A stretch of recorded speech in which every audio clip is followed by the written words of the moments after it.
그래서 보통 흘려들을 수밖에 없는데 문득 전처 생각이 나서 사연 보내봅니다. 보통의 인간사 문제는 돈, 거기에 얄팍한 인간이 끼어서 생기는 것 같은데 저 역시 그랬죠. 지금으로부터 5년 전 결혼 안 한다는 세상에 37 먹고 첫 여자를 만나 39에 32 새색시 맞아 결혼에 꼴이 냈을 때만 해도 내 등골에 빨대 꼽을 여자인 줄 모르고 그렇게 좋아했더랬습니다. 남들 다 피한다는 9살을 저는 40 넘은 신랑이란 소리 안 들으려고 용기 있게 강행했죠. 저는 전문직이나 창업한 사람도 아닌 그냥저냥 평범하게 월 250 정도 벌고 있는 평범한 회사원으로 부모님도 시장에서 장사하십니다. 그러나 제가 재산은 없어도 대신 부모님이 불로소득이 약 월 900만 원 정도 있는 게 큰 버팀목이 되어서 저도 나이에 비해 철없이 저축도 별로 않고 살았죠. 그렇다고 부모님한테 손 벌리진 않고요. 딱 제 월급 받으면 그 안에서 저도 쓰고 부모님께도 간간히 식사 쏘고 부족한 듯 아쉬움 없이 살았습니다.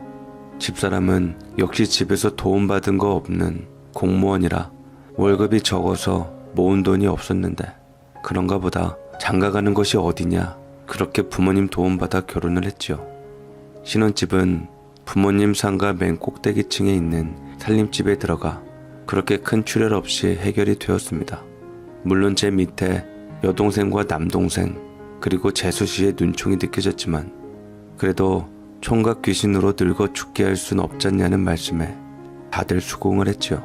처음엔 상가 건물 꼭대기층이냐고 입이 삐쭉 나왔던 집사람도 근 40평 되는 집에 부모님 건물인 것을 알고는 군소리 없이 집을 채우더라고요. 나중에 알고 보니 집사람은 보기보다 허영심이 크고 그걸 채우지 않으면 우울해지는 타입으로 결혼하며 혼수 준비한다고 장인 장모 등골을 빼며 그 허영을 어느 정도 채운 모양입니다. 문제는 결혼해서였습니다.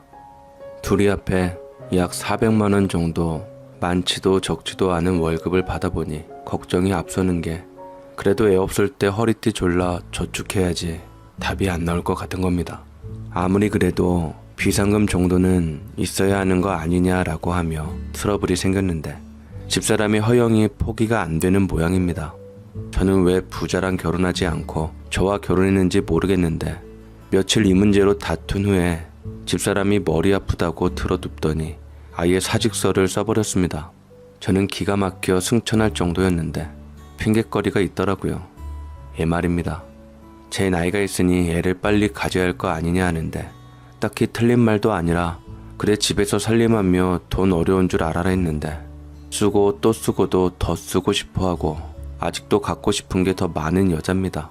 제가 조금이라도 모아야 더 발전적인 방향으로 살게 되지 않냐 아무리 설득해도 통하지 않고요. 애 낳는다고 퇴직하더니 애는 안 생기고 집에서 무슨 돈을 그렇게 쓰는지 빚이 생겨서 부모님께 몇 번 도움도 받았습니다.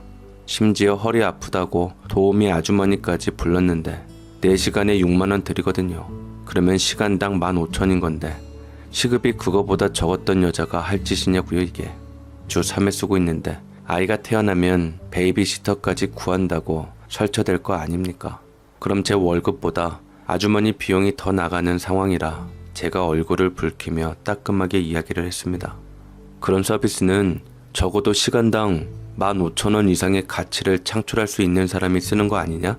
너는 그것보다 못 버는데 아니 이제는 그마저도 못 벌지. 사직했으니까. 그런데 왜 일하러 다닐 때보다 더 쓰냐? 집에서 집안일 하는데 돈 쓸 일이 어딨다고? 오빠, 지금 내가 문화생활 하는데 200 쓴 거 가지고 그런 거지. 그런데 그걸 숫자로 보면 안 돼. 내가 집안일 대신 많이 배워두는 게 남는 거야.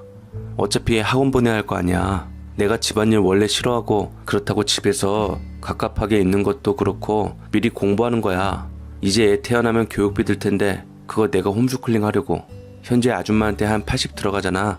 그리고 내가 뮤지컬이니 영화 감상하는데 200 정도 쓰고. 이거 투자야. 나 혼자 가나? 친구들이랑 가지? 나도 돈 아까운데 얘네들 남편들 빵빵해. 미리 기름칠 하는 거야. 나중에 500만 원으로 돌아와. 얘네들 정보력이 훨씬 고급스럽고 빠른 데다 말 잘하면 기어서 들을 수도 있거든. 오빠도 차량 유지비하고 업무 관련 과외로 돈 쓰잖아. 그건 아껴. 그거야 승진 시험 보려고 공부하는 거잖아. 차는 야 외근 나가는데 그럼 차도 안 다니는 신축 공사장에 버스 타고 택시 타냐? 애 과외학원 대신 가르친다며 영어 수학은 어떻게 하려고 그러고 다녀. 집에서 EBS나 공부해. 나 메이크업 몰라도 그렇게 문외한은 아니다. 장롱에 백 늘어나는 거 모를 줄 아냐? 액션 영화 한 번 보고 나머지는 백화점이나 놀러 다닌 거 모를 줄 알아? 당신 사람 굉장히 질리게 한다. 구질구질하게. 꼴랑 250번은 주제에 결혼해 준 것도 고마운 줄이나 알지. 오빠 나 아니었으면 베트남 여자하고 국제결혼해서 1년도 안 돼서 버림받을 처지였어. 나한테 안 고마워? 내가 또 얼마나 썼다고 이래? 별것 없이 크기만한 집구석 혼수로 꽉 채워줬으면 감사한 줄이나 알지. 그게 네 돈 아니었잖아. 나 처남한테 다 들었어. 내가 안 그래도 나 같은 늑다리한테 시집 보내면서 왜 이렇게들 좋아하나 찜찜했는데 결혼 전날 한숨 푹 쉬면서 양심선언 하더라. 문제인간 시집 보내려고 쉬쉬하고 있는데 앞날이 걱정이라고. 학교 다닐 때도 등록금 몇 번 호록하고 졸업해서도 공무원 대출인가 뭔가 받아서 장인 장모가 몇 번 메꿔주셨다며. 어떻게 그러고 살면서 맑은 얼굴로 기름값 어쩌고 하면서 나한테 밥을 사줬냐? 나는 그거 보고 감동받았는데 너 노리고 접근한 거지? 웃겨. 노리고 접근하려면 더 좋은 차 탄 남자한테 그러지 꼴랑 아반떼 탄 남자한테 그러겠냐? 좀스럽게 와이프 쓰는 거 가지고 딴지 걸고 그러는 거 아냐. 나야말로 데이트할 때 그 남자 어디 갔나 싶어. 영화 보러 가면 팝콘도 이맛저맛 2개 기본으로 들려주고 콜라에 사이다까지 한아름 사주더니 가방에 몰래 캔 하나 숨겨가지고 들어가자 하고. 왜 그래? 창피해서 당신하고 어디 가기가 싫어. 데이트할 때는 원래 그래. 결혼하면 데이트비도 줄 거라 생각했지. 네가 혼자 집에서 핑핑 놀면서 혼자 그 돈 쓸 줄 누가 알았냐? 나 처남 이야기 들으면서 엎어진 물이다 하면서 어느 정도 각오는 했지만 이 정도로 줄줄 셀 줄 몰랐어.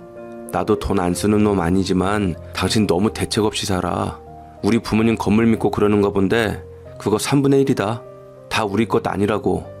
쫄리면 이제라도 내 인생에서 빠지시든가. 누가 들으면 내가 막 억대 빚 얻어 사는 줄 알겠네. 꼴랑 저번 200에 이번 300만원 손 벌린 거 가지고 기분 더럽게 유세야. 감당 못하면 찢어져. 이혼하자고. 누가 무서워한다고? 그래 해. 이혼. 그러나 며칠 후에 갑자기 아내가 옥곡대는 바람에 못했습니다. 애가 생겼더라고요. 그래서 결국 절절매며 너 하고픈 대로 해라. 갖고픈 거 다 하고 먹고픈 거 먹어라 했죠. 참 이때 말도 못합니다. 안 그래도 돈 못 써서 죽은 귀신 붙어있던 집사람이 날개가 달렸죠. 돈 쓴다고 눈치 준 저를 혼내주는 방법으로 내일 출근해야 하는 저에게 속초 어디에 있는 횟집 회가 먹고 싶다고 해서 퇴근하자마자 속초로 달려가 새벽에 도착하니 자고 있고요. 어디 맛집에 뭐가 먹고 싶다고 해서 대기번호 300인 표딱지 하나 주워들고서 4시간 걸려 돈가스 사오면 한 입 먹고 안 먹고요. 임신 중에 먹은 음식은 산모가 먹는 게 아니라 아이가 달라고 한다는 말에 전국으로 누비고 다녔답니다. 제가 하소연하니 속도 모르고 우리 어머니가 웃으시면서 지금 아니면 언제 유세 부리냐며 많이 부려먹어라 하시며 집사람 편을 드시는데 먹고 싶은 거 못 먹으면 애 눈이 작아진다면서요.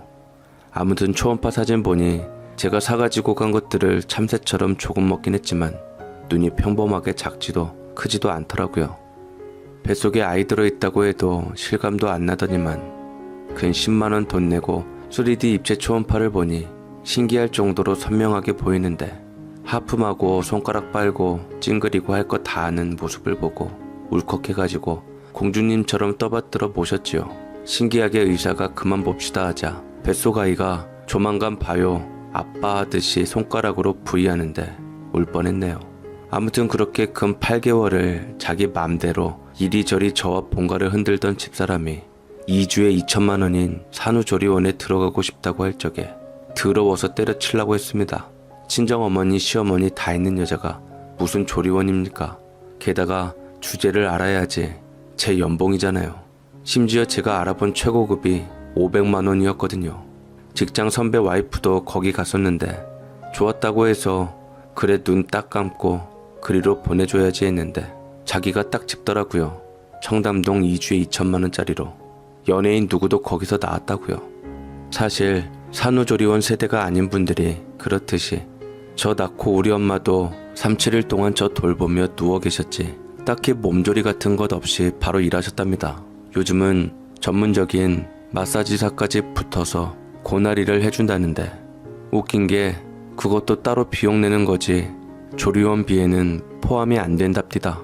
제가 알아봐둔 데도 좋지만 그냥저냥 있을 만한 데는 300만 원이라 충분히 있을만 할 텐데 무슨 2주에 연봉을 쳐버리려는 것인지 산후조리원이 그렇게 비싼가 하는 놀라움보다 거길 가겠다고 덤벼드는 아내 때문에 기절초풍을 하겠더라고요. 근데 요즘은 산후조리원 동기 모임도 있다고 하더라고요. 거기서 뭉친 여자들은 남자들 군대 동기보다 훨씬 끈끈하게 이어져서는 유모차나 장난감 같은 육아용품을 공동구매로 구입하거나 돌잔치도 함께 치러서 돈을 절약하기도 한답니다.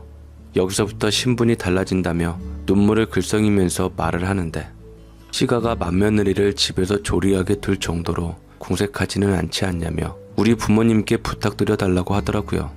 저한테는 연봉이지만 건물 2달 세라고 이 나이에 만삭인 아내하고 이혼해서 애를 보내 만에 지지고 볶으며 양육비 대줄 생각에 골이 지끈지끈했던 제가 그래서 무릎 꿇고 부탁을 해서 가고 싶다는 산후조리원에 보냈지요. 그랬더니 참 더럽고 치사하게 저보고 오지 말랍니다. 늙고 초라하답니다. 다른 남편들은 다 메이커 양복인데 저만 한 벌에 29만 원짜리 기성복이라고요. 자기가 도우미 아줌마니 월에 200씩 안 쓰고만 다녀도 그럴듯한 양복 한 벌은 빼입을 저는 억울하기 짝이 없었지만 꼬물꼬물 내 새끼 보고 싶어서 꾹 참고 들이밀고 갔죠. 그렇게 겨우 2주 있다 나온 그곳에서 원래 돈 쓰기 좋아하고 허영과 사치, 무력하길 좋아하던 아내가 불이 붙었습니다. 몸을 완전히 추스르지도 못한 상태인데 어딜 그렇게 쏘다니나 모를 일이었죠. 저도 나름 고집 있는 성격인데 임신과 출산을 하면서 져주었거든요. 그런데 이게 끝이라고 아기를 낳고 거창한 산후조리원에서 나와서는 산후도우미 아주머니 고용해서 근 한 달 동안 1,000만 원을 쓰자 걱정이 될 수밖에 없었던 게 가뜩이나 돈 들어갈 일도 많은데 어디서 오는 자신감인지 살림 거덜낼 기세로 멈추지 않았습니다. 그렇게 시간이 흐르고 아기 100일이 되어갈 무렵 아기 100일 잔치를 5성급 호텔에서 하겠다고 해서 이때 정말 대판 싸웠습니다. 저도 정말 이때 눈이 횟가닥 돌았습니다. 너는 어떻게 브레이크가 없냐고. 그렇게 남들 좋아 보이고 멋져 보이는 건 다 해야 후련하냐고. 살다 돌잔치도 아니고 100일 잔치를 그렇게 거창하게 지내는 집은 본 적이 없다고 아주 발광을 했지요. 소름 돋게도 아내는 이렇게 발광하는 저를 냉정한 눈으로 지켜보다가 잠시 제가 그러기 상태에 빠져서 숨을 고르고 있으면 그래도 거기서 할 거야 이 말만 할 뿐 끝내 타협할 마음이 없었습니다. 심지어 호흡곤란이 와서 제가 숨을 못 쉬고 방바닥을 구르며 괴로워하는데도 마네킹처럼 아무 감정 없이 지켜보다가 제가 혈색을 찾으면 매우 완강하게 죽어도 거기서 하겠다고 고집을 부렸고 결국 또 아내 뜻대로 하게 되었습니다. 사실 그 동기 모임이 있다는 산후조리원에 가서 아내는 그 무리에 섞이진 못했습니다. 불행인지 다행인지 단톡방에 영화처럼 꾸며진 아기방을 보고 주제를 안 것이죠. 그 단톡방 조리원 동기들의 아기방은 우리 안방만 했는데 모두 고가의 아기용품으로 꽉 채워져 있었습니다. 집사람이 그러는데 껌통보다도 작은 아기 신발이 100만 원대고 아기 침대가 영국 왕실에서나 쓰는 거라는데 그렇게 혼자만의 상류층 코스프레에 맞들린 아내는 아기용품은 딱히 관심 없이 산후 우울증 운운하며 명품이나 주얼리에 욕심을 내기 시작했습니다. 결국 아내가 바라는 몇 개는 서프라이즈로 사주기로 했죠. 샤넬 신발, 반클리프 목걸이 등등이요. 제가 사람 몸에서 사람이 나오는 신비를 목도하고 어찌되었건 내 아이를 임신하고 출산한 아내에 대한 존중과 사랑의 표현으로 뭐라도 선물해주고 싶은 마음이 들었거든요. 헌데 성에 안 찼는지 700만 원짜리 샤넬 백하고 기저귀 가방이랍시고 에르메스 가방을 더 사서 뭐라고 했습니다. 집사람 말로는 장인어른이 사준 거라는데 처가가 여유롭지 않은 걸 아는 저는 뭔가 잘못되고 있구나 생각을 했습니다. 집사람은 처음부터 끝까지 당당했습니다. 내가 뭘 그렇게 샀냐 혹은 오빠가 사준 건 그리 많지 않다고 말하는데 환장하겠더라고요. 심지어 성공한 첫사랑 이야기를 하며 염장을 지르는데 이러다 하루아침에 심장이 빵 터져 죽겠구나 했죠. 내가 별 볼 일 없는 공무원의 당신하고 결혼해서 구질구질하게 이러고 있으니까 쉬워 보이지. 나 대학 4년 동안 사귄 사람 있었어. 양가 허락까지 받고 결혼까지 할 줄 알았던 사람인데 안 좋게 헤어졌거든. 헤어지고 내가 한동안 힘들어했고 어쨌든 공무원 시험 패스하고 일하다 당신